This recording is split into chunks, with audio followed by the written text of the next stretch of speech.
সম্মানিত হাজিরিন, আল্লাহ পাক রব্বুল আলামিন আমাদেরকে এই দুনিয়ায় প্রেরণ করেছেন। তার উদ্দেশ্য বর্ণনা করতে গিয়ে স্বয়ং আল্লাহ পাক রব্বুল আলামিন নিজেই বলেন, ওয়া মা খালাকতুল জিন্না ওয়াল ইনসা ইল্লা লিয়াবুদুন। আমি এই পৃথিবীতে মানুষ এবং জিন জাতিকে সৃষ্টি করেছি শুধুমাত্র আমার ইবাদত আর দাসত্ব করার জন্য। প্রিয় হাজিরিন, আল্লাহ পাক রব্বুল আলামিন যখন আমাদের দুনিয়াতে আসার উদ্দেশ্য নিজেই বর্ণনা করে দিয়েছেন, তো এখান থেকে স্পষ্ট হয়ে যায় এই দুনিয়াতে আমাদের আসার একমাত্র উদ্দেশ্য হলো আল্লাহ পাক রব্বুল আলামিনের ইবাদত আর দাসত্ব করা। আর এই ইবাদত এবং দাসত্ব করার জন্য প্রয়োজন হলো একটি সুন্দর মহল, সুন্দর একটি জায়গা। আর এই জায়গা হিসেবে আল্লাহ পাক রব্বুল আলামিন নির্ধারণ করে দিয়েছেন এই পৃথিবীকে। আর এই পৃথিবী তখনই সুন্দর এবং সুশৃঙ্খল থাকবে, সুন্দরভাবে আবাদ হবে যখন এই পৃথিবীর নিয়ম কানুনগুলো সুন্দর হবে। তো এই পৃথিবীকে সুন্দরভাবে আবাদ করার জন্য, সুশৃঙ্খল করার জন্য আল্লাহ পাক রব্বুল আলামিন যুগে যুগে লক্ষাধিক পয়গম্বর প্রেরণ করেছেন। এই লক্ষাধিক পয়গম্বরদের মিশন ছিল কি? মিশন ছিল এই দুনিয়াতে এসে দুনিয়াকে আবাদ করা, আল্লাহর জমিনে আল্লাহর আইনকে বাস্তবায়ন করা এবং মানুষকে ন্যায় নীতি শিক্ষা দেওয়া।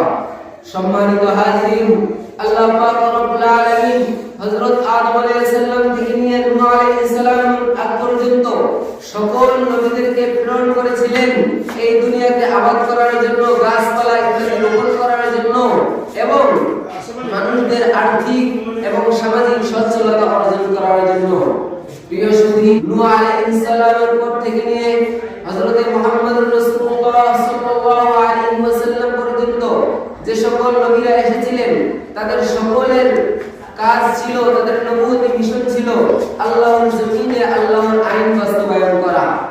আর এই বিষয়টি আল্লাহ পাক রব্বুল আলামিন নিজেই স্পষ্ট করেছেন পবিত্র কালামুল্লাহ শরীফে। আল্লাহ পাক রব্বুল আলামিন বলেন, ইন্না আওহাইনা ইলাইকা কামা আওহাইনা ইলা নূহিন ওয়ান নাবিয়্যিনা মিন বাদি।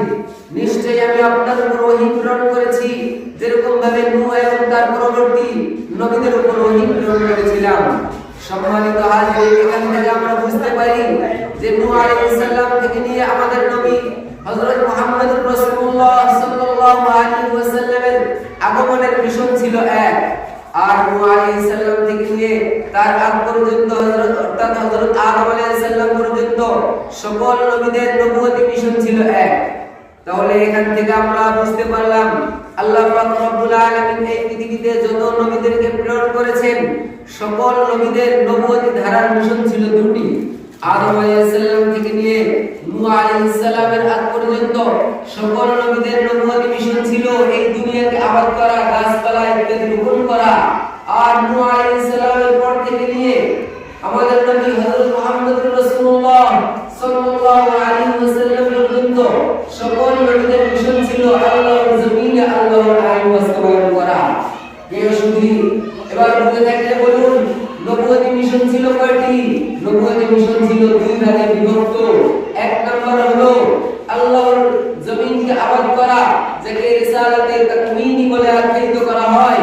আর দ্বিতীয়টি ছিল আল্লাহর জমিনে আল্লাহর আইন বাস্তবায়ন করা, যাকে রিসালাতে তাকমীনি বলে আখ্যায়িত করা হয়।